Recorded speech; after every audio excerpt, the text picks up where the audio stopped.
Mars 2020. Nous sommes dans le Grand Est, en plein cœur de la première épidémie de Covid-19. Les professionnels de la santé de la région vivent un véritable cauchemar.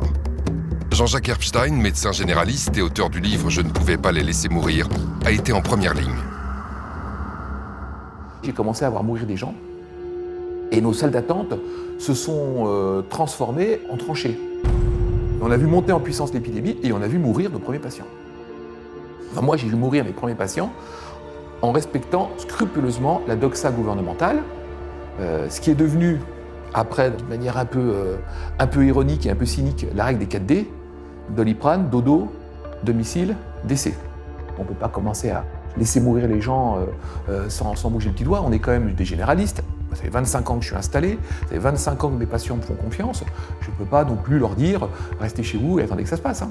Une nuit, l'après-midi, j'ai vu une patiente, une jeune patiente de 40 ans, qui avait les symptômes du Covid. Alors moi, j'ai fait le réflexe « restez chez vous, ça va pas mieux, vous m'appelez, blablabla, blablabla ». Elle m'a chopé sur Messenger en disant « je vais pas bien ». Il était minuit.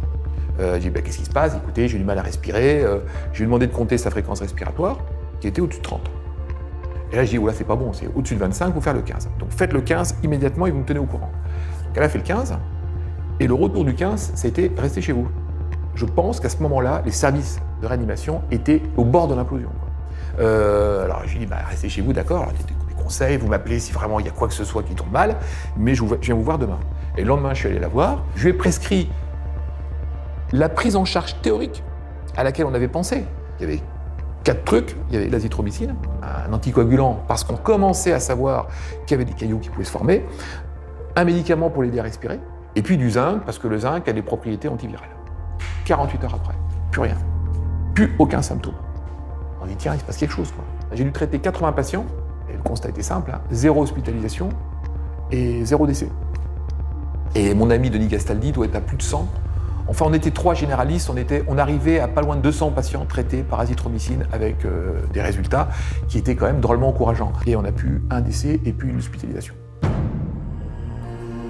Le docteur Herbstein et ses collègues décident ensemble de publier une tribune dans l'Est républicain, un journal régional, dans le but de partager leurs observations prometteuses avec le plus grand nombre. Il y avait une urgence absolue. Enfin, les gens ils tombaient comme un gravelotte, ça mourait quand même un petit peu. On s'est rendu compte qu'on avait peut-être une solution. Pas la solution, mais une solution qui était devant nous. Donc on a été très prudents. Très prudents. Et c'est là que les problèmes sont arrivés. Le papier sort le dimanche de Pâques. Lundi de Pâques, c'est repris par le Parisien. Le mardi matin, 8h, coup de téléphone du président du Conseil de l'Ordre. En disant « qu'est-ce que vous êtes en train de faire là ?»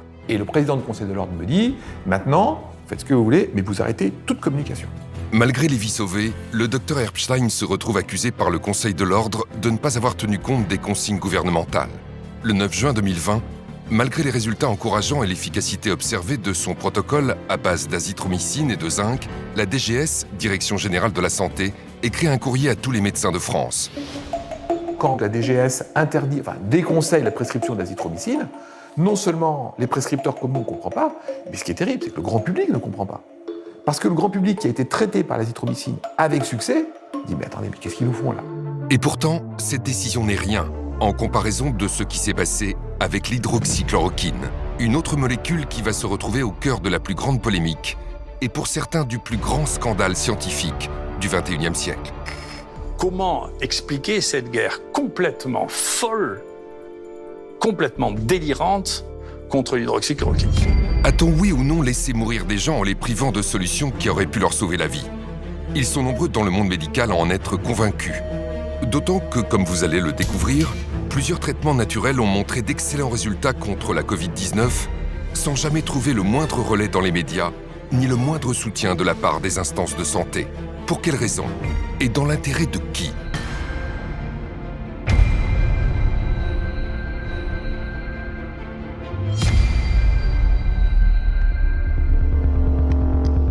Quand il y a une pandémie, vu du côté de l'industrie pharmaceutique, on se dit qu'il y a toujours de l'argent à se faire parce que ça peut être des milliards d'individus touchés dans le monde. Si on trouve un médicament qu'on peut le breveter pour ça, ça peut faire des centaines de milliards de dollars de revenus. Malheureusement, quand il y a une pandémie, il y a des gens qui réfléchissent « il faut que je sauve en urgence le malade » et d'autres, ils pensent plutôt « tiens, il faut que je m'en mette plein dans mon porte-monnaie ». Le professeur Perron connaît parfaitement les dérives des sociétés pharmaceutiques. Il a été président de commission à l'Agence du médicament et au sein du Haut Conseil de la santé publique. À l'Organisation mondiale de la santé, il a exercé le rôle de vice-président du groupe d'experts sur la politique vaccinale en Europe. Le professeur Perron a donc occupé les fonctions les plus prestigieuses en infectiologie. Mais il a toujours défendu les malades contre la pensée unique médicale. En 2017 déjà, il montait au créneau pour dénoncer le scandale lié à la maladie de Lyme. En France, aujourd'hui, il y a des centaines de milliers de gens dans grande souffrance qui sont rejetés par le système médical, qui sont paralysés. À l'échelle de l'Europe, c'est des millions. Oui. Et pendant ce temps-là, les autorités disent tout va bien. Donc c'est un vrai scandale sanitaire. Mais c'est vrai, c'est vrai. En 2020, il publie « Y a-t-il une erreur qu'ils n'ont pas commise ?» pour dénoncer notamment l'influence de l'industrie pharmaceutique dans sa tentative de diabolisation de l'hydroxychloroquine, commercialisée en France sous le nom de Plaquenil, un traitement ancien et bon marché qui a démontré très tôt une efficacité prometteuse contre le coronavirus. C'est le plus grand canular, malheureusement sinistre, de la médecine. On avait plein d'études qui montraient que ça marchait. Et il y a une espèce de coalition internationale, à la fois de Big Pharma, des présidents des sociétés savantes qui touchent beaucoup d'argent dans l'industrie pharmaceutique, de tout un tas de groupes d'experts qui étaient bourrés de conflits d'intérêts, qui ont passé leur temps à taper sur l'hydroxychloroquine. Et pour moi, c'est un scandale absolument énorme. L'histoire est hélas régulièrement ponctuée par de nombreux scandales sanitaires qui confirment que l'industrie pharmaceutique cherche avant tout la rentabilité financière sans considération pour la santé publique, souvent avec la complicité des agences sanitaires et de leurs experts en conflit d'intérêts. Le Vioxx, anti-inflammatoire prescrit pour les douleurs liées aux maladies articulaires, aurait provoqué 160 000 crises cardiaques et attaques cérébrales et 40 000 décès rien qu'aux États-Unis. Malgré les faits, les autorités sanitaires maintiennent le Vioxx sur le marché jusqu'à son retrait en 2004. Le Vioxx aurait rapporté à son laboratoire 12,5 milliards de dollars. Le scandale du Mediator aura lui aussi contribué à révéler les dérives et l'avidité de l'industrie pharmaceutique. Entre 1976 et 2010, le laboratoire Servier commercialise ce coupe-faim dont les effets secondaires pourtant connus par le laboratoire ont coûté la vie à des milliers de patients. L'agence du médicament a fermé les yeux et ce scandale l'a conduite à changer de nom. De l'AFSAPS, elle est devenue l'ANSM. Lors de l'épidémie de grippe H1N1 en 2009, la France a dépensé plus de 100 millions d'euros pour acheter du Tamiflu, un médicament inefficace et toxique qui avait été interdit au Japon après avoir été soupçonné de causer la mort d'enfants et d'adolescents. Nouveaux traitements, vaccins.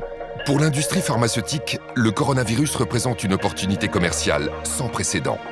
Alors que des laboratoires comme AbbVie ou encore Gilead tentent de positionner leurs médicaments sur le marché du coronavirus, un homme va venir chambouler les projets commerciaux de Big Pharma.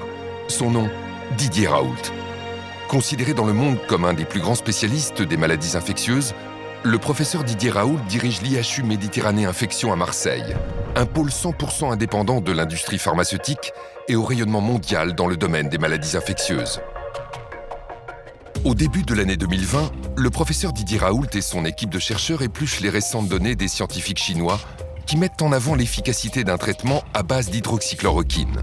Des études contestées bruyamment par certains experts français. Que des gens qui n'ont jamais traité une infection à coronavirus aient une opinion sur les gens qui ont 20 essais en cours et pour lesquels les éléments ont été suffisants pour que le gouvernement et tous les experts chinois, c'est des experts qui corrèlent au coronavirus, hein, pas que sur le papier, c'est leur métier, hein, prennent une position officielle en disant maintenant il faut traiter avec de la chloroquine les infections à coronavirus, c'est déraisonnable de dire écoutez, les Chinois on s'en fiche.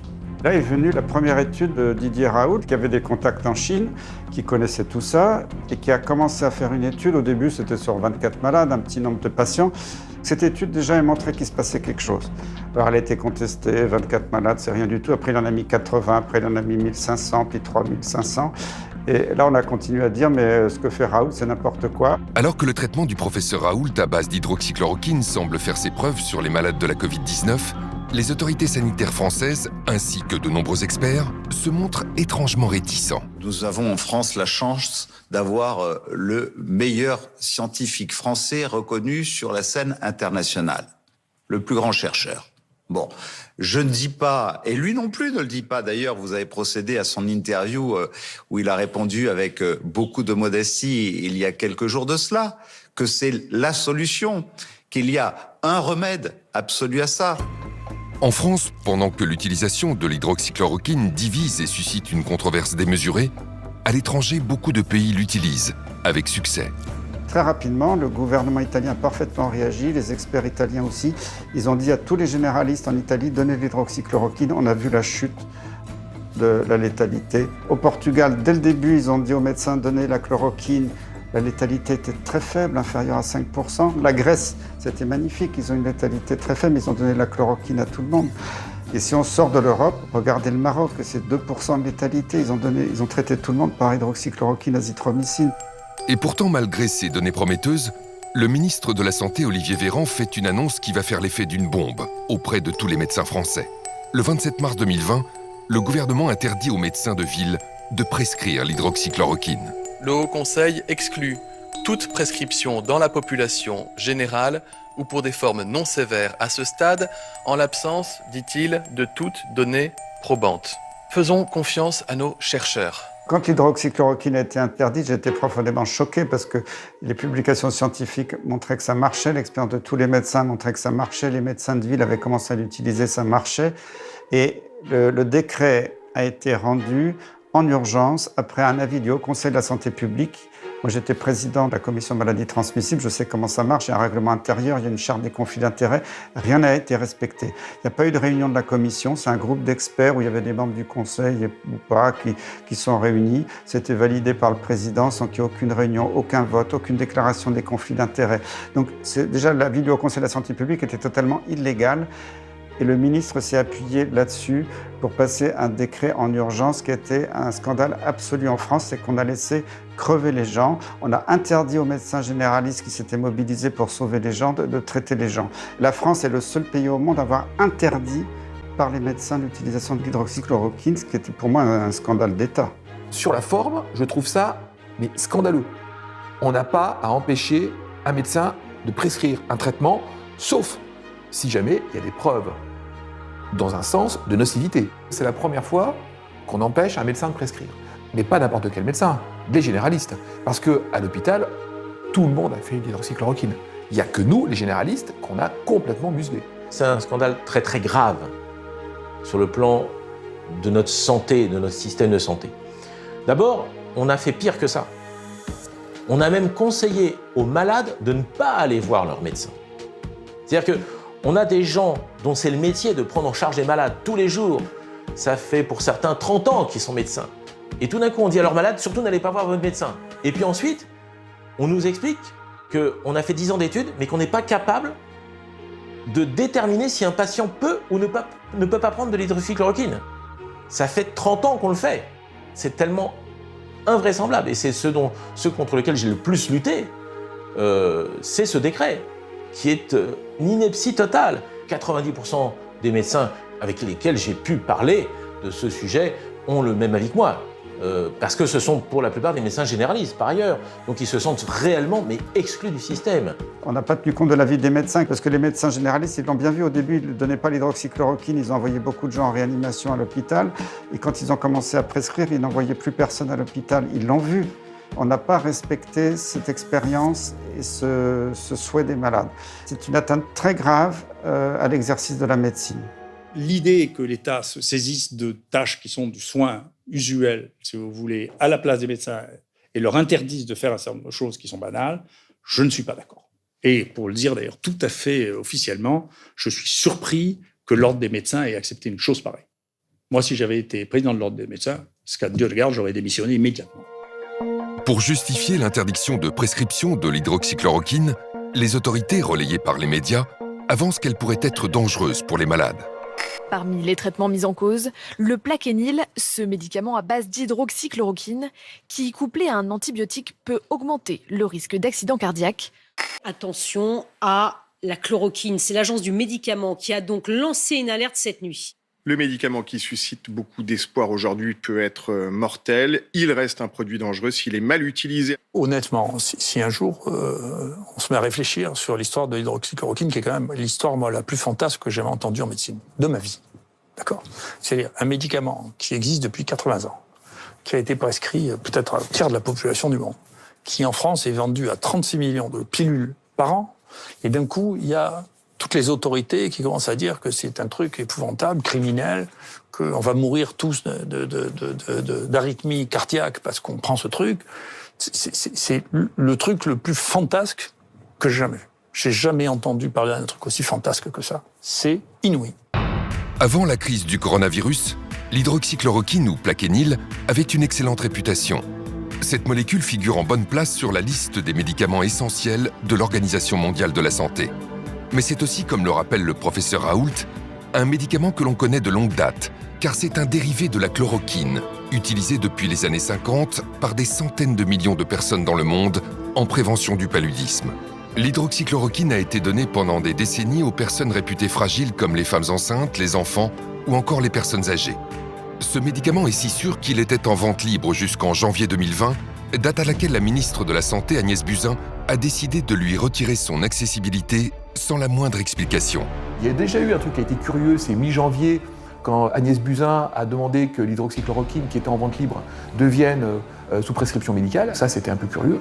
Puis, en mars 2020, l'hydroxychloroquine est devenu un médicament très dangereux, du jour au lendemain. Alors que l'hydroxychloroquine, il y a des publications qui montrent que ça marche, ça coûte pas cher. L'agence du médicament n'a pas arrêté de dire que c'était toxique. Ça donnait des problèmes cardiaques, alors que les problèmes cardiaques ils venaient du Covid et pas du tout de l'hydroxychloroquine. Maintenant, c'est reconnu. Je pense que cette histoire d'effet secondaire ou de dangerosité de l'hydroxychloroquine est la plus belle plaisanterie médicale, scientifique qu'on ait inventée depuis janvier 2020, depuis le début de cette pandémie. J'utilise l'hydroxychloroquine depuis 15 ans, 20 ans, et particulièrement depuis 10 ans dans les maladies infectieuses, d'autres maladies infectieuses. Je n'ai jamais eu d'accident, mais ce n'est pas une statistique, donc je suis allé rechercher réellement ce qu'on avait comme études. Et parmi les nombreuses études que j'ai pu retrouver, j'ai vu un travail de la HAS, la Haute Autorité de Santé, de 2009, c'est pas si vieux, qui avait réétudié et réévalué l'hydroxychloroquine en tant que médicament en vente libre. Ils ont étudié ça pendant 6 mois, 100 000 prescriptions, 65% de ces prescriptions étaient faites par des médecins généralistes, ce qui prouve bien que tout le monde en prescrivait très largement. Et la conclusion, c'est médicament toujours aussi efficace et toujours aussi peu dangereux. Et on a redonné non seulement l'AMM, mais aussi l'autorisation de vente sans ordonnance, donc vente libre, en 2009 à l'hydroxychloroquine. Vous imaginez bien qu'une telle étude faite par la Haute Autorité de Santé il n'y a pas si longtemps, donc avec des moyens modernes, s'il y avait eu le moindre danger de l'hydroxychloroquine, on l'aurait vu. Ce produit, en plus, il faut savoir, l'hydroxychloroquine donc, est prescrit dans des maladies comme le lupus, les polyarthrites, pendant des années. Des années. C'est pas 10 jours. Là, contre le coronavirus, il s'agissait d'un traitement de 10 jours. Donc vraiment, on s'est moqué de nous. Y a-t-il eu une forme de complot contre la chloroquine, un vieux médicament générique qui ne rapporte rien à l'industrie pharmaceutique ? Ce qui s'est passé avec le scandale du Lancet nous donne peut-être la réponse. Le 22 mai 2020, l'hydroxychloroquine va se retrouver la cible d'une étude publiée dans The Lancet, l'une des plus prestigieuses revues scientifiques du monde. La revue médicale britannique a publié une vaste étude. 15 000 malades ont reçu 4 combinaisons différentes à base de ces 2 molécules, seules ou associées à un antibiotique. Et les conclusions sont très claires. Nous avons posé une question. Y a-t-il un quelconque avantage à utiliser l'un de ces traitements chez les patients hospitalisés avec un Covid-19 ? Et la réponse est un non assez concluant. Il n'y a pas une once de preuve que cela soit le cas. Conclusion de l'étude. La chloroquine et l'hydroxychloroquine ne devraient pas être utilisées en dehors des essais cliniques. Au lendemain de la publication, des décisions immédiates sont prises au plus haut niveau pour abattre l'hydroxychloroquine et torpiller les études en cours. L'Organisation mondiale de la santé suspend le traitement sous hydroxychloroquine dans son vaste essai clinique international Solidarity. En France, les 16 essais cliniques testant l'hydroxychloroquine sont suspendus à la demande de l'Agence de sécurité des médicaments. Le ministre de la Santé, Olivier Véran, interdit l'utilisation d'hydroxychloroquine à l'hôpital alors que son utilisation était déjà très restreinte. Mais toutes ces mesures prises à la va-vite s'appuient en réalité sur une étude frauduleuse. Le 4 juin, The Lancet fait marche arrière et indique dans un communiqué le retrait de son étude. La revue The Lancet fait volte-face. Dans un communiqué publié jeudi soir, 3 des 4 auteurs d'une récente étude sur l'hydroxychloroquine remettent en cause sa validité. Nous ne pouvons plus nous porter garant de la véracité des sources des données primaires. La prestigieuse revue scientifique britannique a également présenté ses profondes excuses. L'étude du Lancet, qui a fait scandale à un moment donné, qui a été retirée très rapidement, nous a beaucoup perturbés. Alors, pour moi, ce n'était pas une surprise parce que j'en ai déjà vu d'autres, des études dans d'autres domaines totalement bidonnées. On va dire que celle-là était pire que les autres parce qu'elle était tellement grossière que c'était facile à voir tout de suite. Et d'ailleurs, nous avons été très choqués qu'un ministre de la Santé, médecin, spécialiste, habitué à lire des études toute la journée quand il était à l'hôpital, prenne cette étude pour argent comptant immédiatement et prenne une décision politique et juridique avec un décret exclusivement sur cette étude, enfin déclenchée par cette étude qui était une étude totalement bidon. Les décisions précipitées d'Olivier Véran sont d'autant plus surprenantes que tout le monde sait, dans la communauté scientifique, que les études peuvent être manipulées par l'industrie pharmaceutique. Et le rédacteur en chef du Lancet lui-même a fait un pamphlet en 2016 pour dire « dans mon journal, ça ne va pas du tout, c'est infiltré par l'industrie, on publie des articles qui sont complètement faux ». Le patron du Lancet, Horton, a dit « maintenant, on ne va plus pouvoir publier des données de recherche clinique parce que les laboratoires pharmaceutiques, aujourd'hui, sont tellement forts financièrement et arrivent à avoir de telles méthodologies pour nous faire accepter des papiers qui, apparemment, méthodologiquement, sont parfaits, mais qui, au fond, font dire ce qu'ils veulent à cela. C'est très, très grave. Le scandale du Lancet est ahurissant. Mais il y a un autre scandale énorme, cette fois franco-français, qui éclabousse les études sur l'hydroxychloroquine. Dès la fin du mois de mars, la France a lancé une grande étude nommée Discovery pour identifier les médicaments qui marchent contre la Covid. On a le protocole Discovery, auquel on croit beaucoup et qui est très important, qui est un protocole européen, avec, vous le savez, plusieurs branches. Il y en a une sur la fameuse hydroxychloroquine et azithromycine. Il y en a aussi sur le remdesivir et plusieurs autres protocoles de traitement. On aura des résultats le 14 mai. Finalement, après des mois d'attente, des résultats partiels sont tombés en septembre, et ils sont saisissants. Dans Discovery, le groupe de malades ayant reçu de l'hydroxychloroquine a connu 31% de morts de moins que le groupe qui n'a pas reçu de médicaments. L'étude montre également une réduction de 17% de la sévérité des symptômes. C'est très encourageant pour ce médicament. Toutefois, il faut préciser que ces résultats ne sont pas significatifs sur le plan statistique, car le nombre de patients n'est pas assez élevé. Cela veut dire qu'il fallait intégrer plus de patients pour confirmer ce bon résultat. Mais ce n'est pas ce qu'ont décidé les responsables français de l'étude. Au contraire, à la mi-juin, ils ont décidé de l'arrêter, rendant statistiquement contestables des résultats pourtant favorables à l'hydroxychloroquine. Et il s'est passé exactement la même chose au CHU d'Angers, où l'hydroxychloroquine était testée contre placebo. L'étude e-Covid a été arrêtée brutalement alors que l'hydroxychloroquine était en train de montrer une diminution de la mortalité de 46%. Là encore, le résultat n'est pas significatif statistiquement, faute de patients en nombre suffisant. Mais avec un tel signal positif, une mortalité divisée par 2, il y avait toutes les raisons de continuer l'étude plutôt que de l'arrêter en cours de route. Je voudrais bien que des journalistes d'investigation interrogent les gens responsables de ces essais pour leur dire « mais comment se fait-il que vous les ayez arrêtés ? Quel est le rationnel scientifique de l'arrêt d'un traitement qui a été mis en cours, qui est officiel, que vous l'arrêtez prématurément alors que vous n'avez qu'une partie de ce que vous aviez prévu de faire et que les résultats préliminaires sont à faveur de l'hydroxychloroquine ?» Ça, c'est une question intéressante. Cette affaire est d'autant plus troublante que, par comparaison, un autre médicament a bénéficié d'un traitement très différent. Il s'agit du remdesivir, un médicament à 2 000 € la dose, fabriqué par le laboratoire Gilead. En septembre 2020, le professeur Yazdan Pana, principal architecte de Discovery, est auditionné au Sénat.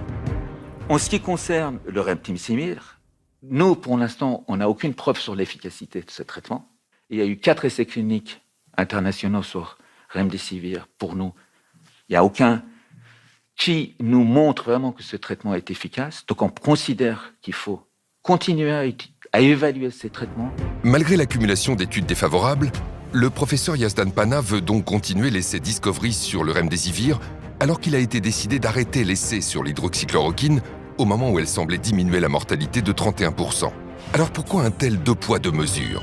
Ce médicament, le remdesivir, serait-il une clé d'explication du scandale autour de l'hydroxychloroquine ? C'est la piste clairement évoquée par le professeur Raoult, auditionné au Sénat en juin 2020. Moi, je vous recommande de faire une véritable enquête sur Gilead et le remdesivir. Voilà. Si vous regardez la structure de Gilead, vous comprendrez que c'est quelque chose qui ne fonctionne qu'avec très très peu de produits, très peu de personnel et une influence considérable. Ce qui s'est passé dans les semaines suivant cette audition va définitivement donner raison au professeur Raoult. En juillet, à la surprise générale, le remdesivir obtient de l'Union européenne et de la France une autorisation temporaire de mise sur le marché. C'était plus qu'étonnant car il n'existait alors aucune preuve de son efficacité et il y avait des signaux très clairs de sa toxicité sur les reins et sur le foie. Il donne des insuffisances rénales potentiellement graves chez des gens qui sont, je vous rappelle que ceux qui sont vraiment malades sont souvent des gens fragiles, âgés, ils ont un rein déjà fatigué, et en plus la maladie, le virus, attaque le rein, puisque vous savez qu'en dehors des poumons, il attaque le cœur et le rein. Donc, on est face à un virus qui attaque le rein chez des gens qui ont déjà un rein fragile, et on leur donne un médicament qui donne des insuffisances rénales.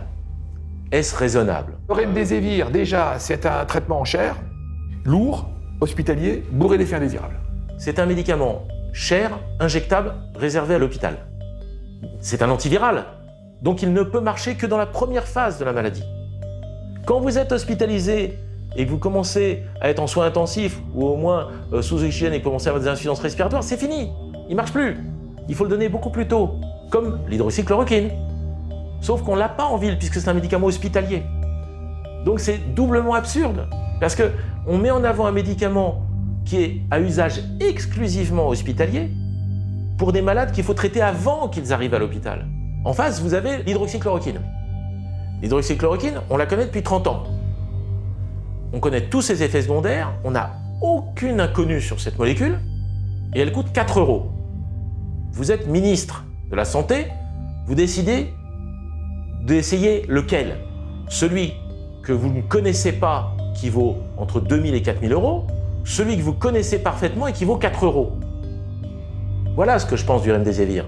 Quand l'ANSM a accordé au remdesivir l'autorisation donc de provisoire de mise sur le marché, une ATU, eh bien, 2 jours plus tard, le Haut Conseil de santé publique, lui, au terme de ces débats qui sont publics, et on a les transcriptions, disait que c'était inefficace, cher, et qu'aucune preuve de l'efficacité clinique n'avait été apportée. Donc comment est-ce que l'ANSM a pu accorder une autorisation avec le texte dit une présomption forte d'efficacité, là où les experts, 2 jours plus tard, diront que c'est notoirement inefficace. Et en un temps record, je ne sais pas, en 2 semaines, c'était autorisé à l'Agence du médicament américaine, en un temps record à l'Agence du médicament européenne, en un temps record à l'Agence du médicament française. Ils ont une autorisation de mise sur le marché. Mais c'est un scandale énorme. Ce scandale énorme devient encore plus criant à l'automne. Le 8 octobre 2020, la Commission européenne signe l'achat de 500 000 doses de remdesivir avec le laboratoire Gilead. À plus de 2 000 € le traitement, c'est un contrat à plus d'1 milliard d'euros pour un médicament qui n'a jamais fait la preuve de son efficacité. Plus grave encore, quelques jours après ce méga contrat, l'Organisation mondiale de la santé publie les résultats de son grand essai Solidarity. Les conclusions sont claires et définitives. Le remdesivir ne sauve pas la moindre vie et n'accélère pas la guérison des malades. Ces conclusions définitives n'ont pas empêché l'Union européenne de signer un contrat à 1 milliard d'euros pour ce médicament. Et dans la foulée de ce contrat, le remdesivir est distribué largement dans les hôpitaux français. Juste après que tout le monde se soit mis d'accord sur le fait que le remdesivir ne sert à rien, eh bien, on reçoit du ministère de la Santé, du directeur général de la Santé, une lettre qui nous dit maintenant, vous pouvez utiliser le remdesivir quand vous voulez, c'est gratuit, on en a tant que vous voulez. Vous pouvez donc mettre des perfusions pendant 10 jours avec un produit qui ne sert à rien et qu'on a acheté. Mais vous n'avez pas le droit d'utiliser l'hydroxychloroquine, qui est un médicament que 2 milliards de personnes ont pris dans leur vie et qui n'a pas donné d'effets secondaires, à part essentiellement des problèmes oculaires quand on prend ça pendant plus d'1 an. Donc, si vous voulez, il y a quand même là un problème de fond. C'est particulièrement choquant parce qu'au même moment, l'Agence du médicament a refusé à nouveau d'autoriser l'hydroxychloroquine en France. L'Agence du médicament refuse au professeur Raoult une recommandation temporaire d'utilisation de la chloroquine en disant « Écoutez, on ne peut pas, professeur, parce que, vous comprenez, 1, ça ne marche pas, 2, c'est dangereux. C'est même très dangereux, la chloroquine. » Sauf que cette même agence du médicament avait 2 mois auparavant, 3 mois auparavant, au mois de juillet, accordé une autorisation, cette fois-ci temporaire d'utilisation, au remdesivir, qui lui était notoirement inefficace, et je vais y venir, et effectivement spécialement dangereux. Qu'est-ce que ça cache? Qu'est-ce que ça cache? Tous les scandales de santé publique commencent comme ça. Ce refus d'autoriser l'hydroxychloroquine est d'autant plus choquant qu'à la fin du mois d'octobre, les preuves scientifiques sont désormais massivement favorables à ce traitement. Sur 136 études réalisées sur ce médicament, les 3/4 concluent à son efficacité contre la Covid-19. Et quand l'hydroxychloroquine est donnée suffisamment tôt, comme le recommande le professeur Raoult, elle montre une efficacité dans 100% des études publiées. C'est pour cela que de très nombreux pays utilisent et recommandent ce médicament dans le monde entier. À l'automne 2020, 3 des plus grandes nations de la médecine recommandent officiellement l'hydroxychloroquine. La Chine, qui a inclus la chloroquine dans sa liste officielle des médicaments contre la Covid. La Russie, qui recommande l'hydroxychloroquine en traitement précoce. Et l'Inde, qui la recommande aussi à la fois en prévention et en traitement de la Covid-19. Si on regarde les pays où la létalité était la plus forte, c'est les pays les plus riches et soi-disant les plus avancés sur le plan économique, que ce soit la France, la Grande-Bretagne, la Belgique. Et on s'aperçoit que ce sont les pays qui sont le plus sous l'influence de l'industrie pharmaceutique. Et ça, c'est dramatique, alors que les pays soi-disant plus pauvres, qui n'avaient pas trop les moyens, s'en sont extrêmement bien sortis avec des médicaments pas chers comme l'hydroxychloroquine. Face à toutes ces preuves, le refus de l'Agence du médicament d'autoriser l'hydroxychloroquine est difficilement compréhensible.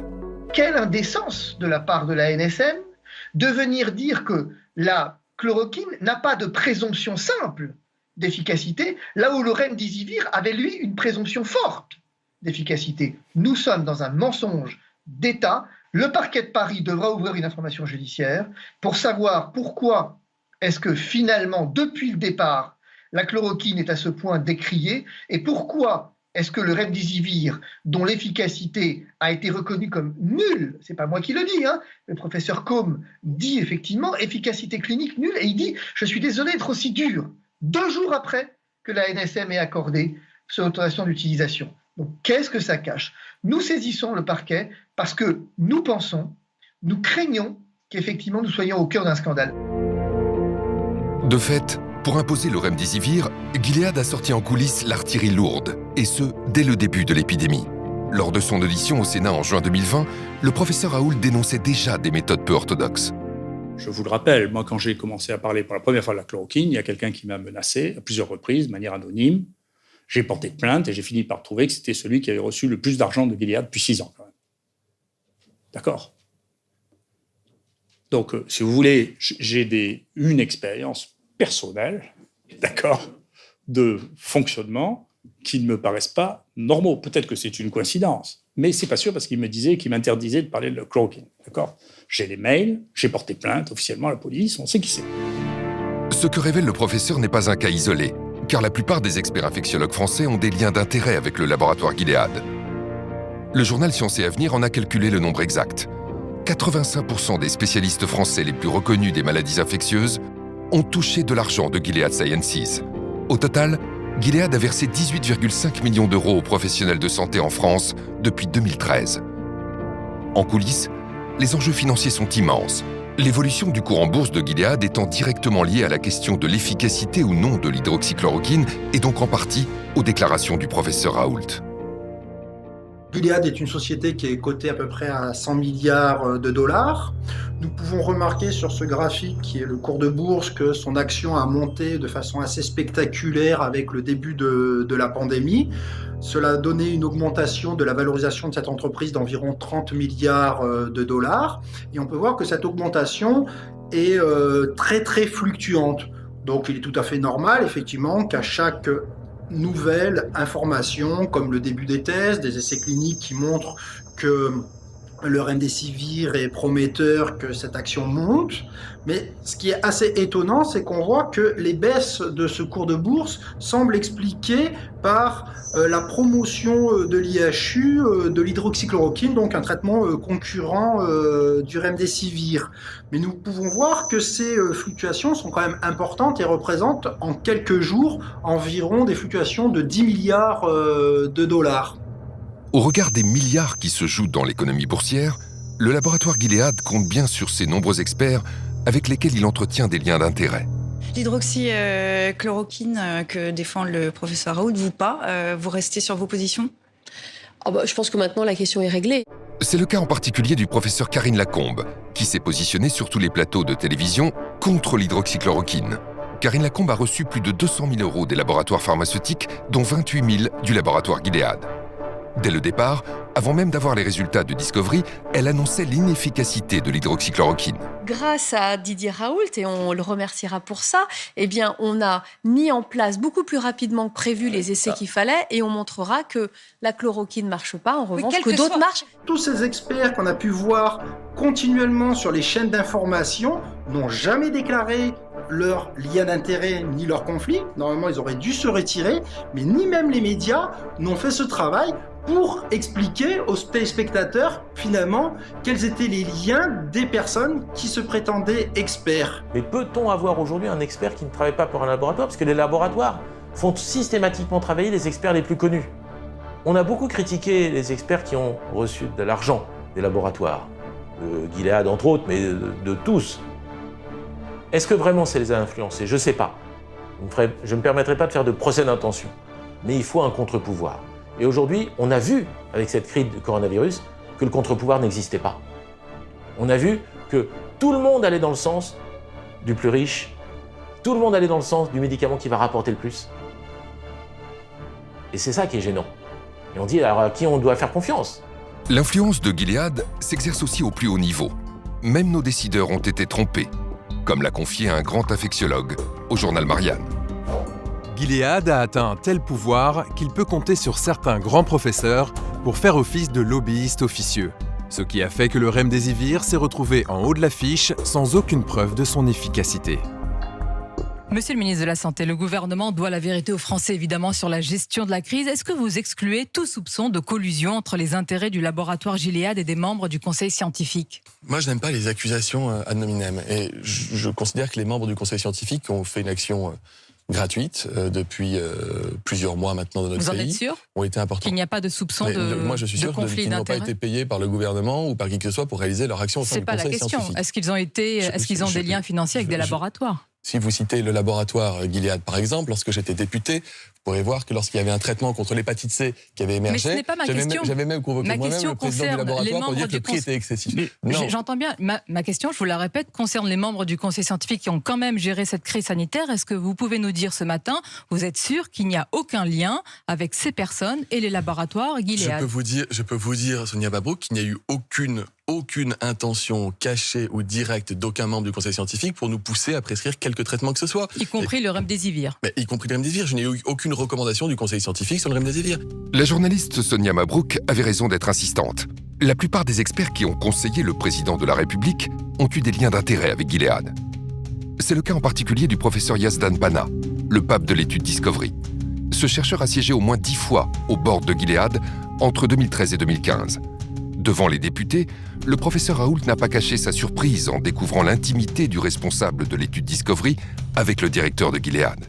Moi, j'ai été surpris de voir que le directeur de Gilead, devant le président de la République et devant le ministre, tutoyait celui qui était en charge des essais thérapeutiques en France pour le Covid-19, quand même. Moi, je n'ai pas l'habitude de me faire tutoyer par le directeur de l'industrie pharmaceutique. S'il le faisait, d'ailleurs, je leur répondrais en leur vous voyant. Je ne le ferais pas.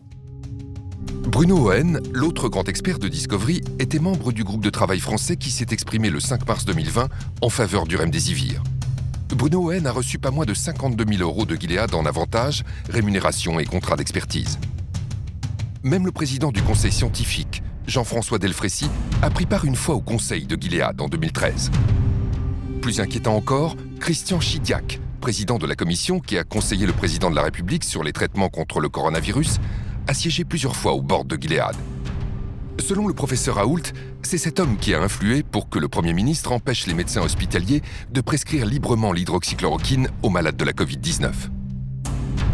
qui est en train de sauter aux yeux de la population, c'est qu'à propos de l'hydroxychloroquine, on est en train de dévoiler au grand jour toutes les magouilles de l'industrie pharmaceutique pour promouvoir des médicaments très chers et pouvoir occuper les marchés.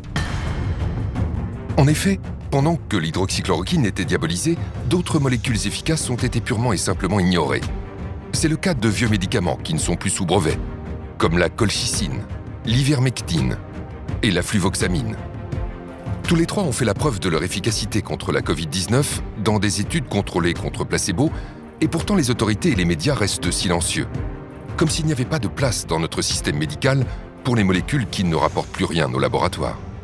Si vous dites maintenant, alors qu'on dépense des centaines et des centaines de millions pour trouver de nouvelles molécules, que vous savez, il suffit de recycler des molécules anciennes qui sont génériquées et qui ne coûtent rien, vous sciez toute une branche de la science qui s'est développée depuis 20 ans, hein. Et donc, vous avez les plus grandes difficultés à trouver des gens qui regardent ça avec un œil favorable. Tout ça heurte à la fois un modèle économique, pas que des intérêts, hein. Comment on développe une molécule qui n'est plus rentable? On ne sait pas le faire dans notre monde. Parmi les victimes de ce modèle économique, il n'y a pas que les vieux médicaments génériqués. Il y a aussi et surtout les molécules naturelles, comme les vitamines, les minéraux ou les plantes médicinales, dont l'efficacité peut pourtant être extraordinaire, sans le moindre effet indésirable. C'est le cas en particulier de la vitamine D, considérée par de nombreux scientifiques comme la vitamine de la décennie. Peu coûteuse, facile à prendre et sans effet secondaire, la vitamine D est au cœur de plus d'une quarantaine d'études scientifiques concluant à des résultats si spectaculaires pour lutter contre la Covid qu'on pourrait ne pas le croire. Comme vous allez le découvrir, la vitamine D en prévention permettrait de réduire de moitié le nombre d'infections au coronavirus. Mais ce n'est pas tout. La vitamine D en traitement aurait pu sauver la vie de milliers de malades hospitalisés.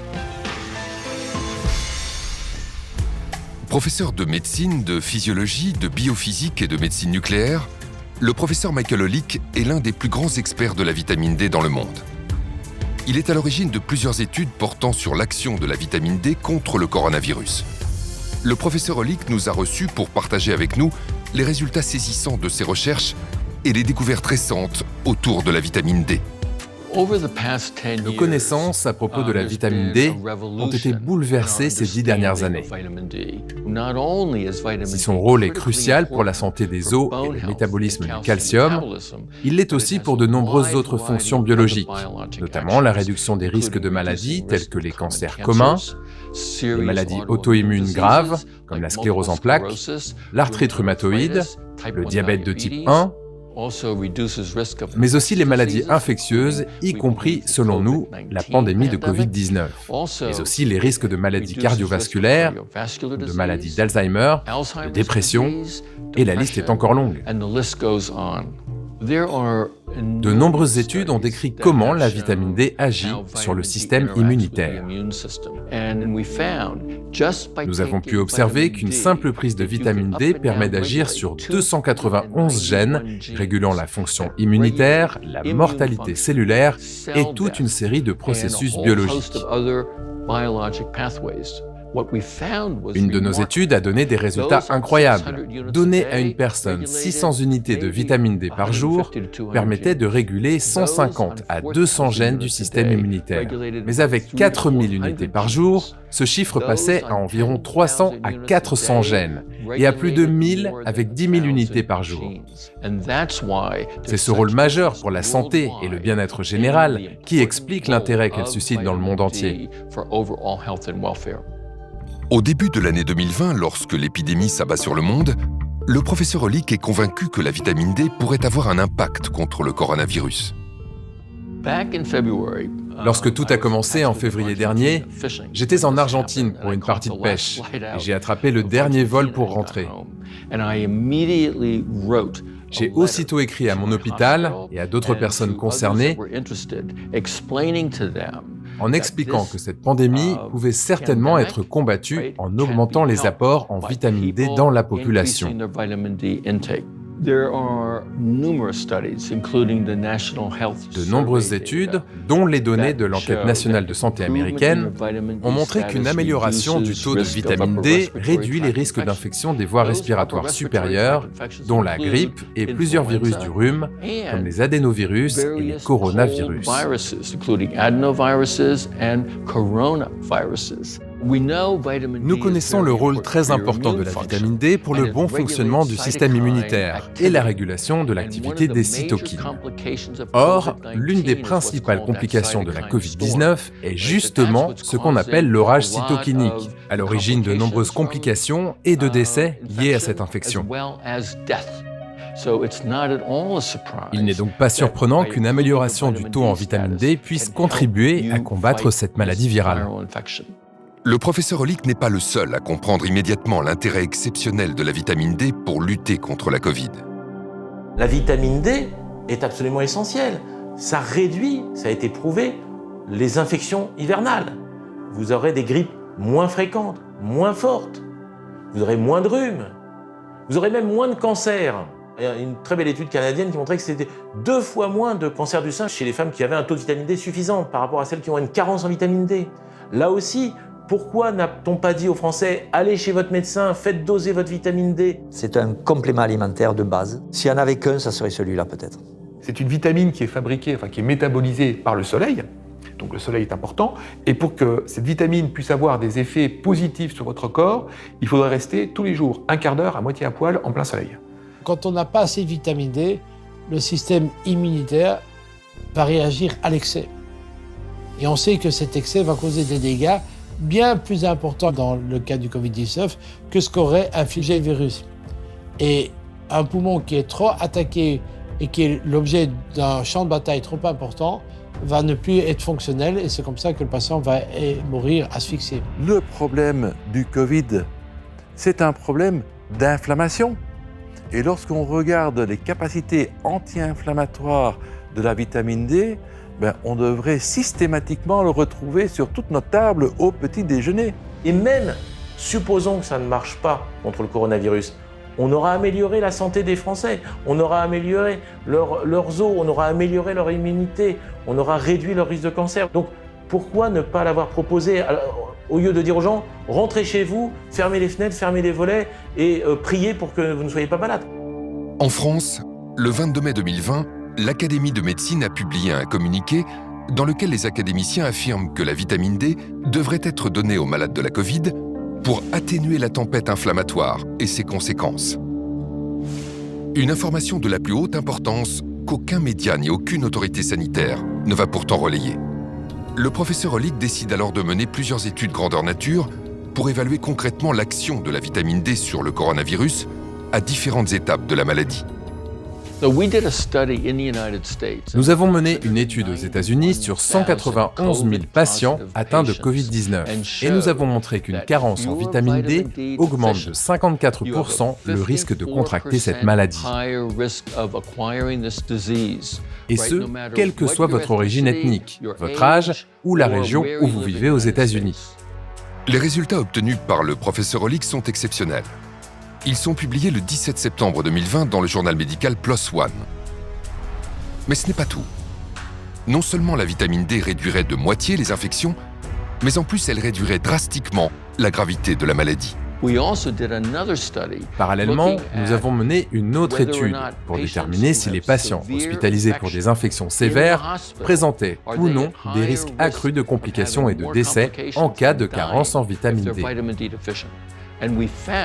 Et nous avons découvert qu'au-delà de 40 ans, les personnes ayant une carence en vitamine D présentaient un risque létal à 50% supérieur et qu'elles développaient beaucoup plus de complications liées à la maladie. Le professeur Hollick parle bien d'une baisse de moitié du nombre de morts avec de bons taux de vitamine D, ce qui est un résultat exceptionnel. Cela peut paraître difficile à croire, mais ces chiffres ont été confirmés par plus de 40 études internationales. Si l'on met en regard les personnes ayant pris ou non une supplémentation en vitamine D et ayant été contaminés, et que l'on analyse l'impact de la vitamine D sur la réduction des risques de complications ou de décès et les données scientifiques publiées, eh bien, il en ressort que cette vitamine pourrait diminuer de 40 à 50% les formes sévères de l'infection et le risque létal.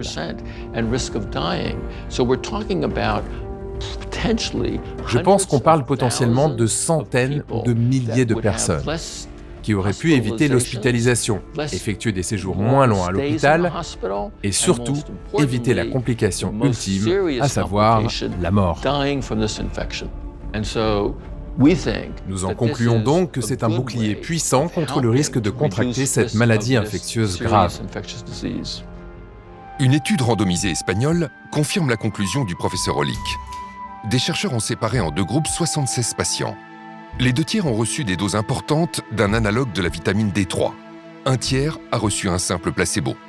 Dans le groupe placebo, la moitié des patients est partie en réanimation. 2% seulement dans le groupe vitamine D.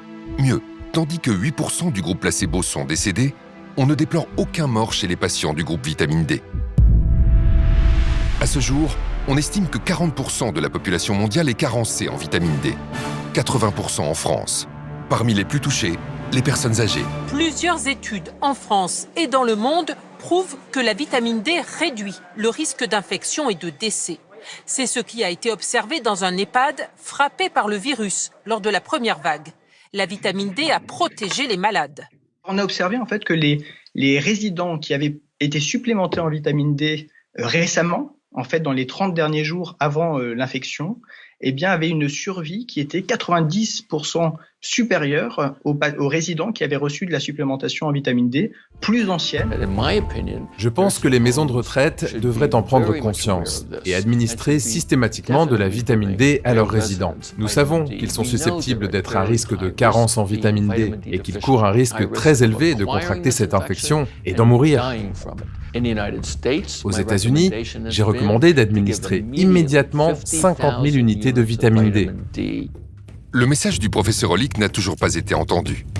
Seule l'Angleterre a finalement décidé à l'automne 2020 de distribuer gratuitement une supplémentation en vitamine D à 2 millions de personnes âgées et vulnérables dans l'espoir de réduire leur risque de développer une forme grave de Covid-19. En France, comme dans d'autres pays, le silence des autorités est assourdissant.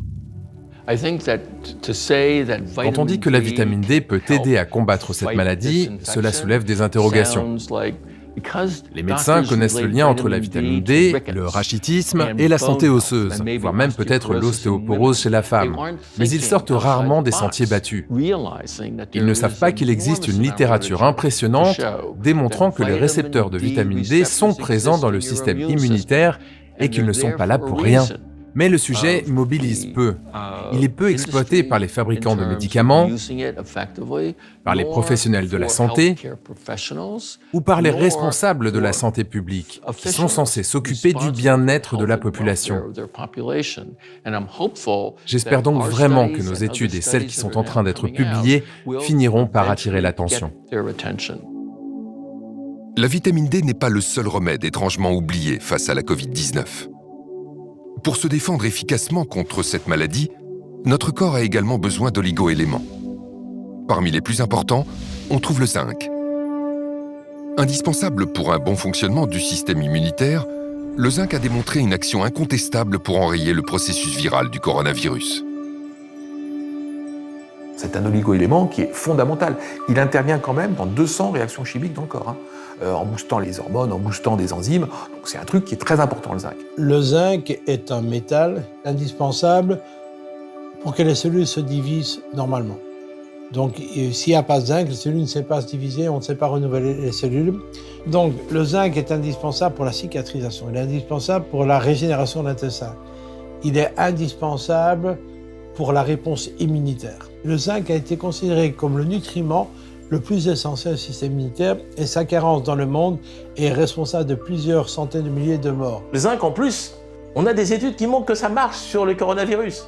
Si vous donnez une certaine quantité de zinc en aigu, vous avez une meilleure défense contre le virus. Mais évidemment, vous n'allez pas attendre d'être infecté pour prendre du zinc. Mais vous avez des dizaines d'études sur l'intérêt du zinc comme stimulant immunitaire pour réduire le risque d'infection virale. Alors non seulement ça réduit le risque d'infection, mais ça réduit surtout la gravité des infections. Pourquoi on n'a pas dit aux Français, prenez du zinc, allez voir votre médecin et voyez avec lui si vous avez besoin de zinc. On peut même doser le zinc dans le sang. C'est dommage qu'on n'ait pas fait ça. Mais ça rapporte rien à personne. Le zinc peut-il donc être envisagé comme un traitement possible contre le coronavirus? Le pharmacien Claude Lagarde a été l'un des premiers en France à en être convaincu. En mars 2020, alors que la France vit la première semaine de son premier confinement, le docteur Claude Lagarde adresse une publication réalisée par son laboratoire à un réseau de plusieurs milliers de médecins pour les sensibiliser sur la pertinence de cet oligo-élément dans le traitement de la Covid-19. Nous avons été les premiers à parler du zinc. Après, tout le monde en a parlé, et tout le monde en parle. Mais moi, je n'ai pas inventé le zinc. Il était connu, le zinc. Depuis 50 ans, on sait qu'il est actif sur les maladies virales. Des vieux médecins nous ont appelés en disant « mais de toute façon, tout le monde le sait. Avant, on prescrivait aux enfants des oligo-éléments, du zinc et du cuivre quand il y avait des infections virales. » On a tout de suite vu que les gens qui tombaient, qui étaient malades, étaient des potentiels carencés en zinc. Car ce zinc agit à plusieurs niveaux. Dans cette infection, et dans les infections virales en général, il est capable de bloquer la réplication virale. Ça, c'est très important. C'est publié depuis 50 ans. Aucun n'en a parlé officiellement. Ensuite, il agit dans l'immunité. Il a un intérêt majeur aussi, c'est qu'il va probablement jouer un rôle dans la pénétration du virus dans la cellule. Il peut bloquer à ce niveau déjà la pénétration du virus. Dès que le virus est rentré dans l'organisme, il va créer des petites blessures dans le poumon. Il rentre par les voies respiratoires dans le poumon. Et il va créer des petites fissures, des blessures. Et si on a suffisamment de zinc dans nos cellules de proximité, on va cicatriser, on va enrayer le processus en plus, puisqu'on bloque la réplication virale, et ça se termine. On a démontré que le zinc interfère avec la division du virus. Donc pour moi, le zinc devrait faire partie majeure de la stratégie de prévention et de traitement du Covid. Dans plusieurs schémas thérapeutiques qui intégraient l'azithromycine et l'hydroxychloroquine, on a remis le zinc qui est en fait l'élément clé. On sait que certaines choses qui avaient été sous-estimées, comme le zinc par exemple, jouent un rôle dans la sévérité. Les gens qui ont une pathologie sévère ont des taux de zinc qui sont beaucoup plus bas que les autres, à côté d'autres données qui avaient été décrites dans la littérature. Je me rappelle de ce médecin new-yorkais qui avait eu 250 patients chez qui il avait donné de l'hydroxychloroquine et du zinc, il n'a eu aucun mort. Intéressant de savoir que l'hydroxychloroquine fait rentrer le zinc dans la cellule. Et une fois que le zinc rentre dans la cellule, qu'on a des taux élevés, le virus ne sait plus se diviser et donc il meurt. À travers le monde, d'autres observations confirment que le zinc pourrait être un élément clé des protocoles à base d'hydroxychloroquine. La grande étude qui a été publiée par les médecins de New York a montré qu'en plus du protocole Raoult, hydroxychloroquine, azithromycine, ils ont rajouté du zinc. Alors ils ont eu d'excellents résultats. Même constat pour le docteur Cardillo à Los Angeles, qui est intervenu sur la chaîne américaine ABC pour confirmer que le traitement à base d'hydroxychloroquine ne fonctionne de façon optimale qu'avec du zinc. L'analyse du traitement à l'hydroxychloroquine, c'est qu'il ne fonctionne que lorsqu'on l'associe au zinc. L'hydroxychloroquine ouvre la voie au zinc, qui pénètre dans la cellule, puis bloque la réplication du virus. Vous prescrivez donc le zinc et il est efficace pour les malades de la Covid-19 ? Chaque patient à qui je l'ai prescrit était à la base très malade et au bout de 8 à 12 heures, il n'avait plus aucun symptôme. Récemment, une étude, et ça a été rapporté en congrès, a montré que les patients qui avaient un taux de zinc bas, qui avaient été hospitalisés, avaient 2,5 fois plus de risque de mourir que ceux qui avaient un taux de zinc normal. Mais on n'en parle pas, ça. Vous avez entendu parler du zinc? Non.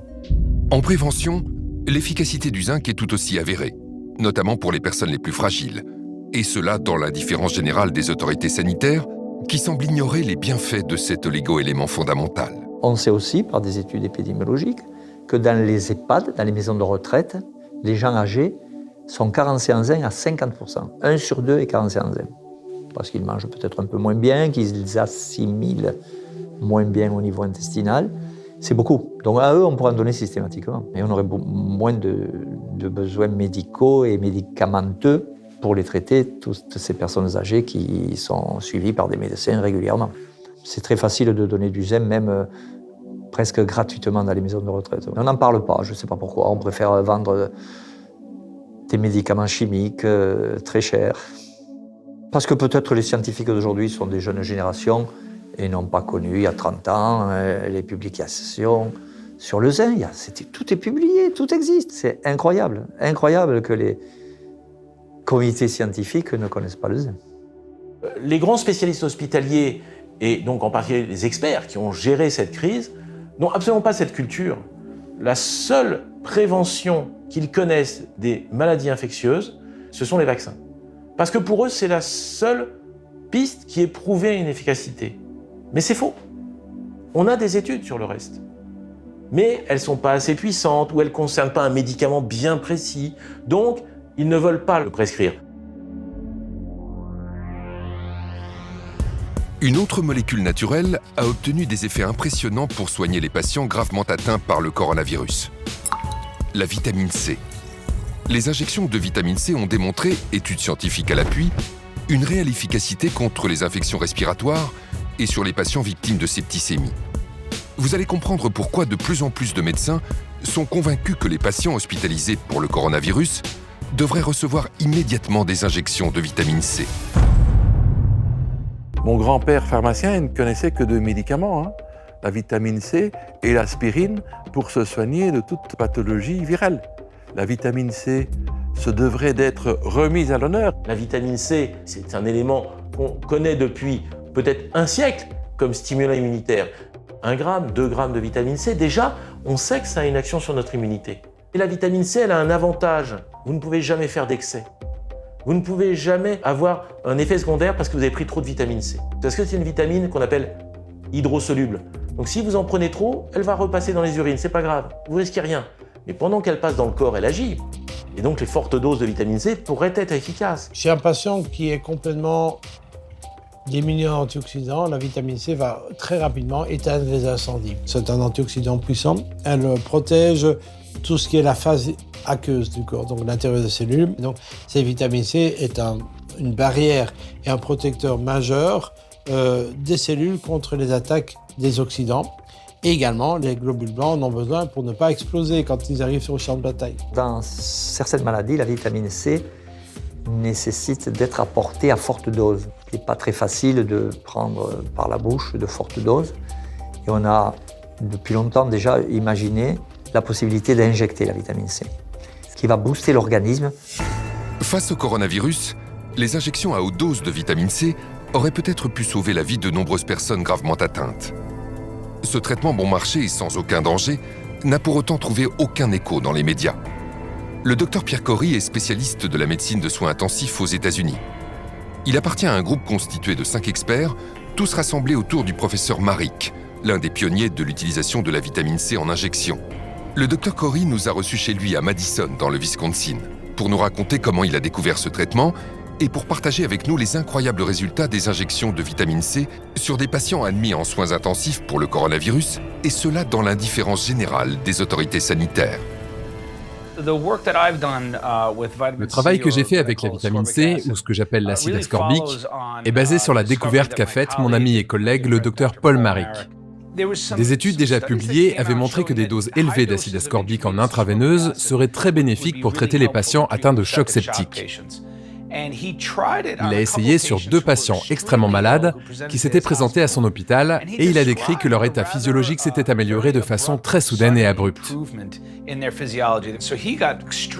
Cela l'a donc fortement intéressé et il a mené une étude dans laquelle il a traité la 50aine de patients suivants qu'il a reçus qui souffraient d'infections sévères et il a remarqué à chaque fois que ces patients se rétablissaient du jour au lendemain. Il a donc publié son expérience avec ces 50 patients en la comparant avec les 50 patients qu'il avait traités avant eux, sans utiliser la vitamine C en intraveineuse. Et ce qu'il a montré, c'était une diminution spectaculaire du taux de mortalité. Une grande quantité de patients survivaient avec beaucoup moins de défaillance des organes. Ils n'avaient pas d'insuffisance rénale, ils n'avaient pas besoin de dialyse. Je n'avais jamais entendu parler d'un médicament capable d'améliorer le taux de survie des patients de façon aussi significative. Impressionné par les résultats obtenus par le docteur Marik, Pierre Corry décide d'appliquer son protocole. J'ai essayé cela sur un patient qui venait d'arriver dans mon unité de soins intensifs. Il était extrêmement malade, c'était un patient qui n'avait aucun système immunitaire.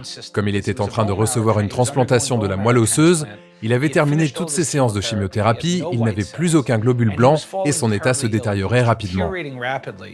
Ce que j'ai vu avec cet homme, c'est qu'en l'espace de 2 ou 3 heures, son état s'est stabilisé. Et au bout de 6 heures environ, ses reins se sont remis à fonctionner, sa tension artérielle s'est normalisée, son état mental s'est amélioré, il a pu parler plus clairement. Quand je suis rentré chez moi ce soir-là, je n'arrêtais pas de penser à lui et à la puissance de ses réactions au traitement. Et quand je suis arrivé au travail le lendemain matin, il était en train de prendre son petit déjeuner en discutant avec sa femme et on s'apprêtait à le sortir des soins intensifs pour le ramener à l'étage où il était normalement. Et depuis ce moment-là, j'ai réalisé beaucoup de travaux dans ce domaine. J'ai mené ma propre étude et je dirais que ce que mon étude ajoute aux publications existantes, ce que j'ai découvert en utilisant cette approche dans mon propre service de soins intensifs, c'est que les effets de la vitamine C en intraveineuse et les réponses qu'elle produit dépendent entièrement du moment où elle est administrée. Il faut l'administrer très rapidement après l'arrivée du choc septique, de préférence aux urgences ou très tôt dans l'unité de soins intensifs.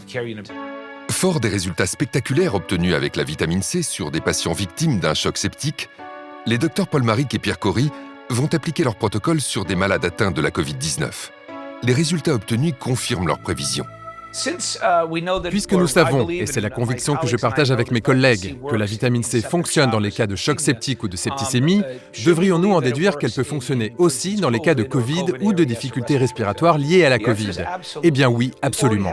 Au stade où j'en suis aujourd'hui, nous avons déjà un essai randomisé contrôlé et un essai rétrospectif qui montrent tous les deux les effets très bénéfiques de la vitamine C à haute dose dans des cas d'insuffisance respiratoire liée à la Covid.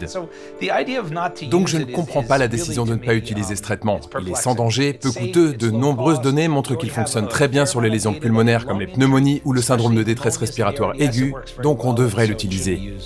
L'efficacité des injections de vitamine C est observée aux 4 coins du monde. Pourtant, aussi incroyable que cela puisse paraître, certains médecins snobent ce puissant outil thérapeutique. Selon un article, on a estimé qu'entre 15 et 20% des médecins aux soins intensifs l'utilisaient. Pourquoi n'y en a-t-il pas plus? C'est une question à laquelle j'ai beaucoup réfléchi et à mon avis, il y a peut-être 3 raisons à cela. Premièrement, il s'agit d'une vitamine. Et par rapport aux vitamines, depuis longtemps, dans la médecine allopathique professionnelle, il y a un énorme parti pris contre les vitamines. Donc, en tant que médecin, promouvoir des vitamines est considéré comme non scientifique et inconvenant. Deuxièmement, il y a un malentendu au sujet de la nature du traitement. Il ne s'agit pas juste de donner quelques comprimés de vitamine C aux patients. Et troisièmement, il y a cette obsession de faire des essais randomisés contrôlés pour apporter des preuves définitives.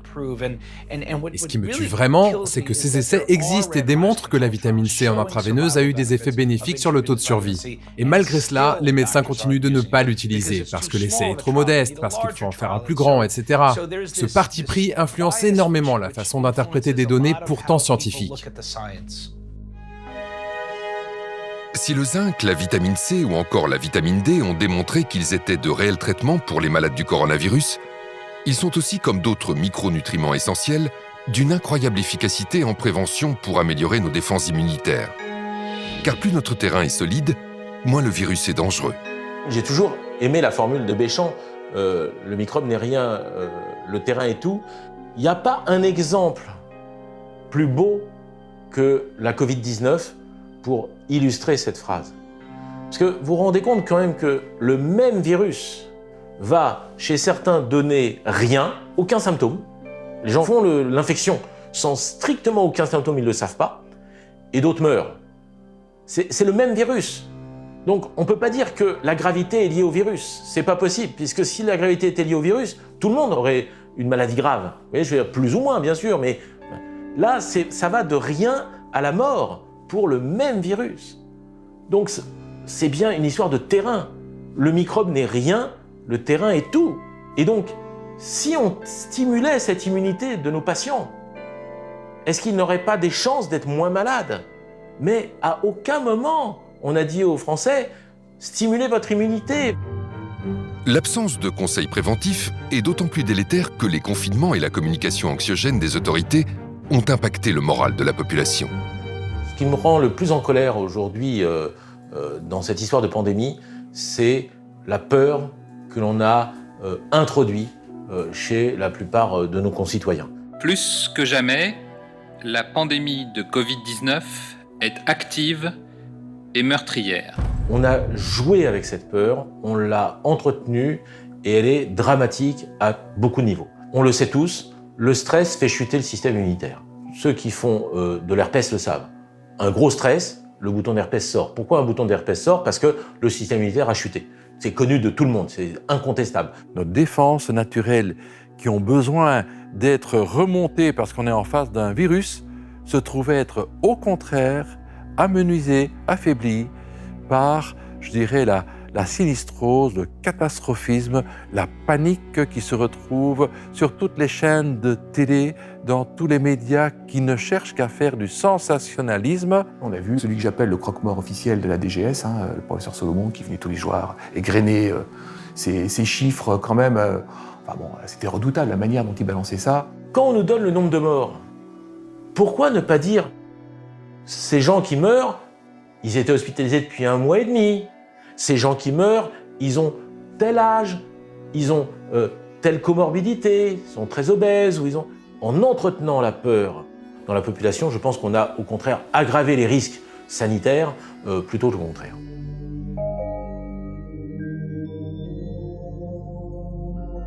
Le stress est une agression psychologique, une peur, ou alors elle est chronique parce qu'on pense tous les jours à ce problème de virus.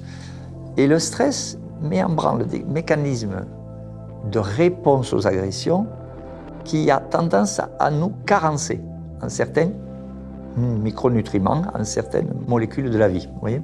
Donc le stress concourt à nous carencer en magnésium, en zinc, en d'autres substances minérales essentiellement, mais il nous carence parce qu'il hyperconsomme certains nutriments. Donc si on n'a pas apporté l'équivalent tous les jours dans son alimentation, le stress va nous vider petit à petit de certaines réserves. Stress, isolement, manque de soleil, l'immunité de la population déjà fragilisée n'a en plus pas pu bénéficier de la part des autorités sanitaires de conseils avisés sur les gestes préventifs simples qui lui auraient permis d'optimiser ses défenses naturelles. Le professeur Toussaint l'a très clairement dit dans plusieurs de ses interventions. Interdire aux gens de sortir et leur interdire de faire du sport est une aberration scientifique.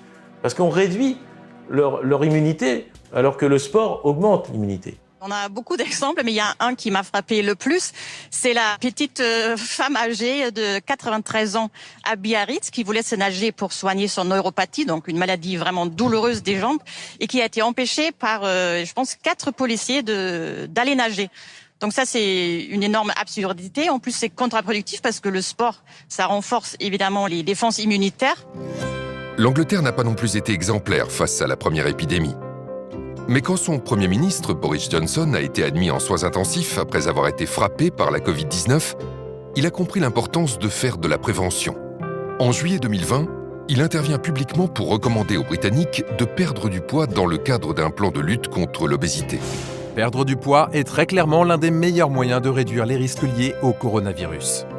Des mesures radicales ont été prises au plus haut niveau pour sensibiliser la population britannique sur les conséquences délétères de l'alimentation transformée, comme par exemple interdire aux supermarchés de promouvoir des articles considérés comme étant de la malbouffe, ou encore interdire les publicités télévisées pour les produits riches en sucre avant 21h. En France, pas un mot. Le sucre, c'est une catastrophe. Arrêtez de manger du sucre. Il y a du sucre partout. Et dans 70% des cas, vous mangez du sucre, vous en rendez même pas compte. C'est quelque chose d'épouvantable pour l'immunité, pour la peau, pour tout ce genre de choses. Aujourd'hui, sur la planète, c'est le sucre qui tue le plus de gens, et de loin devant toute autre maladie, y compris les virus.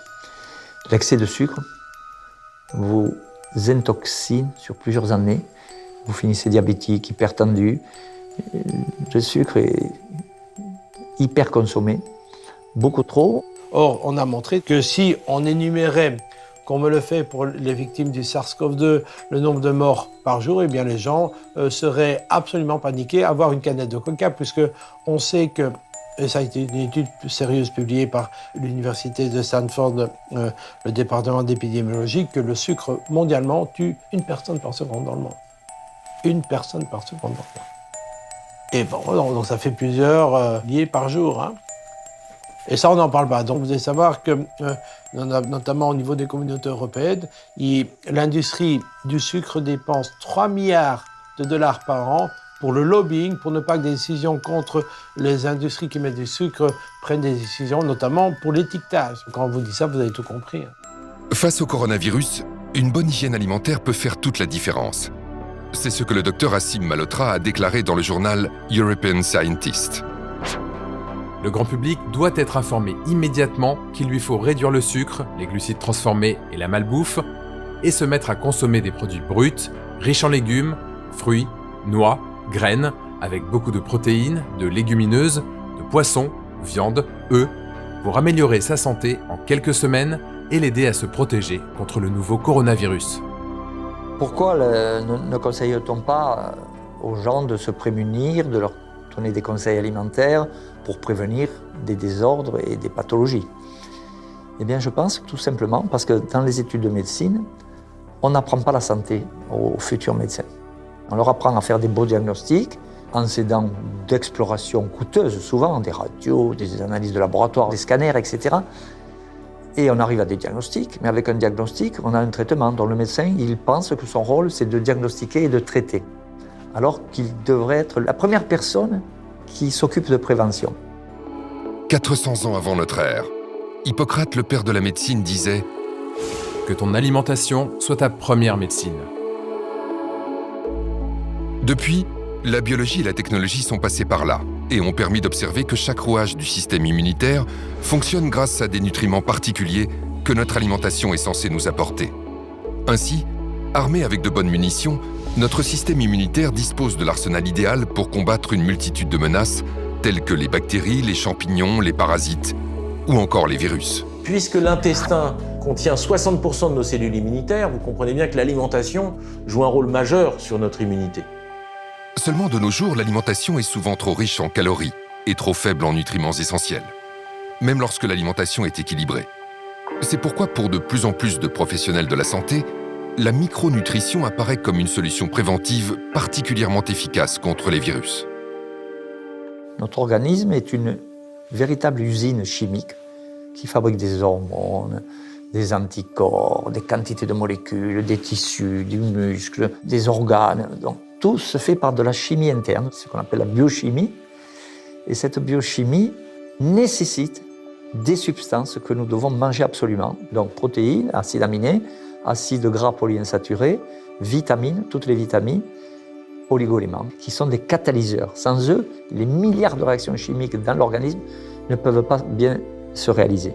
La micronutrition, c'est un moyen de restaurer le bon fonctionnement de l'organisme. C'est d'apporter donc des nutriments à l'état de trace, parce que c'est micronutriments pour corriger ces défaillances. La plupart de mes patients ont des carences sévères en oméga 3, des carences en sélénium, en vitamine D. Je me rappelle de ce patient qui a un cancer du pancréas, qui est venu me voir parce qu'il est désespéré, parce que, en fait, quand on vous dit que vous n'avez plus que pour 3 mois à vivre, soit vous acceptez, vous allez faire votre testament, soit vous essayez de voir s'il n'y a pas une alternative. Et ce patient, à qui on aurait dit vous êtes inopérable, a voulu quand même faire autre chose. Son bilan nutritionnel était catastrophique, on l'a corrigé. Il a pu, avant une chimiothérapie, la tumeur a régressé, on a pu l'opérer et il est en rémission complète. Et donc l'approche est très efficace lorsque vous adressez le patient comme personne unique et que vous envisagez tous les nutriments et que vous corrigez de manière personnalisée. Et quand vous faites ça, vous avez des résultats remarquables. La situation des maisons de retraite, ou comme vous appelez en France EHPAD, est assez révélatrice et caricaturale de la situation de société. Les personnes âgées, en moyenne plus de 80 ans, ont été les premières victimes et restent les premières victimes de cette infection à virus SARS-CoV-2 Covid-19, ce qui est révélateur de leur état micronutritionnel détestable et complètement carencé. On a des moyens efficaces qui sont de corriger le taux de vitamine D, le taux de zinc, le taux d'antioxydants. Et c'est ça qui est un peu interpellant. Pourquoi, alors que cela est connu, est-ce qu'on ne le propose pas aux patients ? Cette omerta s'exerce également sur les nombreuses autres solutions naturelles à notre disposition. C'est le cas notamment des traitements fondés sur les extraits de plantes et les principes actifs naturels, plus communément appelés la phytothérapie. La plupart des médicaments ont été aspirés à partir des plantes. Le problème, c'est que les plantes ne sont pas vénales, n'ont pas breveté leurs inventions. Donc, que fait Big Pharma ? Elle prend la molécule, elle la modifie, elle la rend unique, elle la brevette et elle peut la vendre au plus haut prix puisque elle est protégée. La phytothérapie, c'est une stratégie merveilleuse que moi j'ai découvert à travers les malades.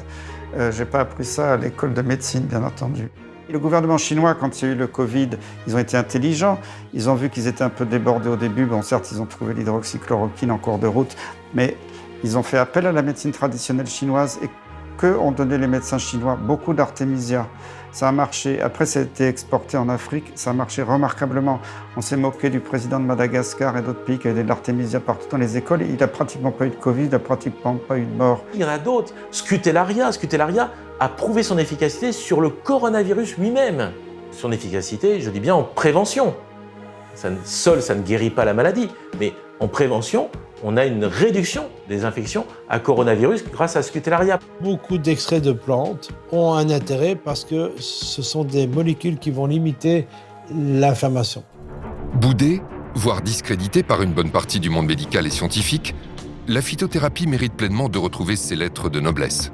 Le 19 septembre 2020, l'Organisation mondiale de la santé a approuvé la mise en place d'un protocole pour des essais cliniques concernant les traitements de phytothérapie pour la Covid-19. Les débats scientifiques sur l'artémisia, les margousiers ou encore la vernonie pourraient ainsi retrouver leur place légitime. À côté de la phytothérapie, vous avez l'aromathérapie. Vous avez le plus grand antiviral probablement que la nature ait créé, qui est Ravinsara. Cette huile essentielle qui vient de Madagascar est d'une puissance extraordinaire. Et on a des publications claires là-dessus. C'est un antiviral puissant qui touche justement beaucoup les virus, on va dire des familles du coronavirus, et c'est un immunostimulant. Le Ravinsara est en effet une huile essentielle emblématique de l'aromathérapie. Son efficacité sur les virus est bien connue du grand public. Pour preuve, elle a été en rupture de stock pendant plusieurs semaines en France durant l'épidémie. Le domaine de prédilection des huiles essentielles, c'est l'infectiologie. Donc toute pathologie qui aura généré ou qui va se marquer, se traduire par une infection, que l'infection soit bactérienne, fongique, parasitaire, virale. Le secret de l'efficacité d'une huile essentielle réside dans le fait qu'elle est constituée d'innombrables molécules, augmentant ainsi son champ d'action et son efficacité face aux intrus. Cette spécificité fait de l'aromathérapie une discipline très prometteuse pour résoudre l'un des défis sanitaires majeurs des années à venir, l'antibiorésistance. Selon l'OMS, d'ici 2030, les antibiotiques ne seront plus efficaces sur bon nombre de bactéries, avec des conséquences catastrophiques pour notre santé. Dans le monde, on parle de plus de 500 000 décès rattachés à ce phénomène d'antibiorésistance. C'est un défi incroyable pour le monde pharmaceutique qui n'est plus parvenu, sur ces 15 dernières années, à créer un nouvel antibiotique innovant qui aurait pu détruire le microbe. Et il n'y a pas de réponse actuelle. Si, il y en a une, bien sûr. En mélangeant une huile essentielle avec un antibiotique, on rend à l'antibiotique son efficacité sur le microbe qui lui résistait précédemment, parce que l'huile essentielle a été ouvrir des portes dans le biofilm dans lequel le microbe se sentait réfugié, comme entouré d'un rempart. Et c'est ça que l'huile essentielle offre. Maintenant, l'huile essentielle choisie a elle-même une activité antibactérienne qui lui permet de ne pas être simplement un ouvre-porte à l'antibiotique. Les mécanismes d'action des huiles essentielles sont nombreux, ce qui en fait des armes particulièrement utiles contre les nouvelles menaces comme le coronavirus. Chaque classe de molécules composant les huiles essentielles peut avoir une activité différente sur le virus. On va par exemple détruire l'enveloppe du virus et le virus forcément va mourir. On peut attaquer son ADN, son ARN et donc forcément provoquer la mort du virus. On peut aussi empêcher que le virus n'adhère à la paroi de la cellule pour pénétrer la cellule et créer la pathologie. Pourtant, malgré toutes ces actions avérées pour faire face aux microbes et aux virus, l'aromathérapie est régulièrement discréditée dans les médias, particulièrement durant l'épidémie de coronavirus. Pourquoi un tel discrédit alors que dès 2008, on savait qu'une huile essentielle, le laurier noble, avait une activité in vitro contre le virus SARS-CoV, responsable de l'épidémie de SRAS en 2003. Pourquoi ne pas avoir immédiatement testé les huiles essentielles contre le SARS-CoV-2, Nous nous heurtons à un scepticisme d'un monde médical qui ne peut pas croire que ces huiles essentielles aient un intérêt thérapeutique. Si vous ne pouvez pas breveter une molécule, vous ne ferez jamais d'études dessus. C'est pour ça qu'il n'y a pas d'études sur la phytothérapie. C'est pour ça qu'il n'y a pas d'études sur l'homéopathie. C'est pour ça que l'hydroxychloroquine n'a pas été mis en avant. Si on parle de l'hydroxychloroquine, si on parle de la colchicine, si on parle d'autres molécules naturelles ou synthétiques comme la vitamine C, cela ne fait pas vivre les actionnaires de l'industrie pharmaceutique. Et pour l'industrie pharmaceutique, il faut du nouveau. Et l'innovation, cela se paye cher. L'épidémie de la Covid-19 a révélé les failles de notre système de santé. Le modèle économique de l'industrie pharmaceutique, basé sur des nouvelles molécules vendues à prix d'or, a révélé ses limites, ses dangers, mais aussi ses dérives. Notre santé, notre bien le plus précieux, est à la merci d'un écosystème où la santé des actionnaires prévaut sur celle de la population. Cette crise pandémique constitue une opportunité sans précédent pour qu'individuellement nous reprenions notre santé en main et que collectivement, nous nous unissions pour changer de paradigme afin que les solutions naturelles retrouvent leur lettre de noblesse. Ceci afin que le bien-être et la santé du patient soient au centre de toutes les priorités. Pour réformer le système de santé, il faudrait vraiment séparer le monde de l'argent et le monde des médecins, faire un coup de balai dans toutes les agences d'évaluation, avec des vraies évaluations pour le coût des conflits d'intérêts de chacun. Déjà, ce serait une bonne base pour repartir. La santé, c'est le fondement du bonheur. Et je veux bien parier sur les futures générations de pharmaciens et de médecins qui, avec un retour au manger sain, au vivre sain, il y aura une volonté de se soigner sain. Je pense qu'il faut du bon sens dans la vie. Et la médecine est un art et pas une science. Nous sommes tous différents. Et c'est là que le médecin traditionnel, qui a de l'expérience, est fondamental. Les origines de la santé, c'est quoi? C'est avoir un tube digestif qui fonctionne bien, d'avoir un bon microbiote, d'apporter à notre système immunitaire les justes molécules en proportion, en qualité, qui lui permettent de réagir de manière efficace. Parce que lorsque ce système immunitaire est normal et est alimenté correctement, c'est un système d'une efficacité remarquable. Nous sommes dans une médecine intégrative. On ne veut pas avoir notre seule vérité. On a notre vérité, comme d'autres ont leur vérité, et ensemble, en nous associant, nous serons tellement plus forts, tellement meilleurs pour la santé du patient. En conclusion, vraiment, je veux insister sur cette notion de diversité.